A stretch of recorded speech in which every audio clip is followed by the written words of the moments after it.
6 ദിവസത്തിനിടയിൽ ഈ സഭ സമ്മേളിക്കുന്ന ഇതിനിടയിൽ 6 ദിവസത്തിനിടയിൽ 5 പോലീസുകാരാണ് സാർ ഈ സംസ്ഥാനത്ത് ആത്മഹത്യ ചെയ്തത്.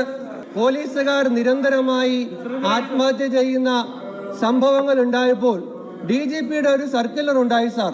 അതെല്ലാം തടയുന്നതിന് വേണ്ടിയിട്ട് അതിലൊരു നിർദ്ദേശമായിട്ട് പറഞ്ഞത് പോലീസുകാരിൽ യോഗ നടപ്പിലാക്കുമെന്നാണ് സാർ.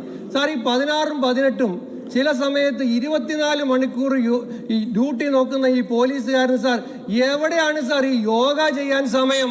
സാർ ഈ പാവപ്പെട്ട പോലീസുകാർക്ക് അതിനുള്ള യോഗമില്ല സാർ. പുതിയ പദ്ധതികൾ നമ്മൾ ആസൂത്രണം ചെയ്യും, പക്ഷേ പഴയ സ്ട്രെങ്തേ ഉള്ളൂ സാർ. പഴയ സ്ട്രെങ്തിലുള്ള പോലീസുകാർക്ക് ഈ അവരുടെ പോലീസ് സ്റ്റേഷനിൽ നിന്നും ഇതിങ്ങനെ വീതം വെച്ച് പുതിയ പുതിയ ജോലികൾ കൊടുക്കുകയാണ് സാർ. അതുകൊണ്ട് 8 മണിക്കൂർ ജോലി എന്നത് പോലീസുകാരെ സംബന്ധിച്ചിടത്തോളം അവർക്ക് സ്വപ്നം കാണാൻ പോലും കഴിയില്ല സാർ. അവർക്ക് സമയത്തിന് ആഹാരമില്ല സാർ, അവർക്ക് ഉറക്കമില്ല സാർ. അങ്ങനെ ഈ പോലീസുകാരന്റെ ദുരിത ജീവിതം, ഈ പോലീസുകാരന്റെ നരക ജീവിതം ഇങ്ങനെ തുടരുകയാണ് സാർ. അപ്പോൾ ഫലത്തിൽ 118 പോലീസുകാരുണ്ടെങ്കിൽ മാത്രമേ സ്റ്റേഷൻ പ്രവർത്തിക്കാൻ കഴിയുള്ളൂ. ശരാശരി 44 പോലീസുകാരെ വെച്ചാണ് 118 പോലീസുകാരുടെ ജോലി ഒരു സ്റ്റേഷനിൽ നടക്കുന്നത് സാർ. ഇതാണ് അമിത ഭാരം എന്ന് പറയുന്നത്. ഈ അമിത ഭാരമാണ് സംഘർഷത്തിലേക്ക് കൊണ്ടുപോകുന്നത്. ഈ സംഘർഷമാണ് അവരെ വിഷാദ രോഗികളാക്കി മാറ്റുന്നത്.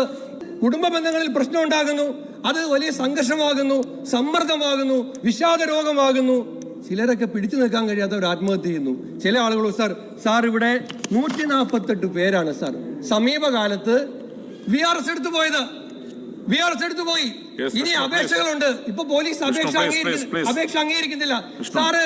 ഒരു DYSP 6 വർഷം കൂടി സർവീസുള്ള ഒരു DYSP VRS എടുത്ത് ഇപ്പൊ ഗ്രാഫിക് ഡിസൈനർ ആയിട്ട് ജോലി ചെയ്യാണ് സാർ. അപ്പവും അമലവും വിഷമിക്കരുത്, നന്നായി പഠിക്കുക, പോലീസിലല്ലാതെ ഏതെങ്കിലും ജോലി നേടിയെടുക്കുക, അമ്മയെ നോക്കുക. ആത്മഹത്യ ചെയ്ത ജോബി ദാസിന്റെ ആത്മഹത്യാ കുറിപ്പിലെ വാക്കുകളാണ് സാർ. ഇതിനേക്കാൾ വലിയൊരു റിപ്പോർട്ട് സർക്കാരിന് ആവശ്യമുണ്ടോ സാർ? സാർ ഇനിയെങ്കിലും ഉണരണം, അടിയന്തരമായി നടപടിയെടുക്കണം. നാട്ടുകാരുടെ മുഴുവൻ പരാതി കേൾക്കുന്ന ഈ പോലീസുകാരുടെ പരാതി കേൾക്കാനുള്ള സംവിധാനം ഉണ്ടാകണം.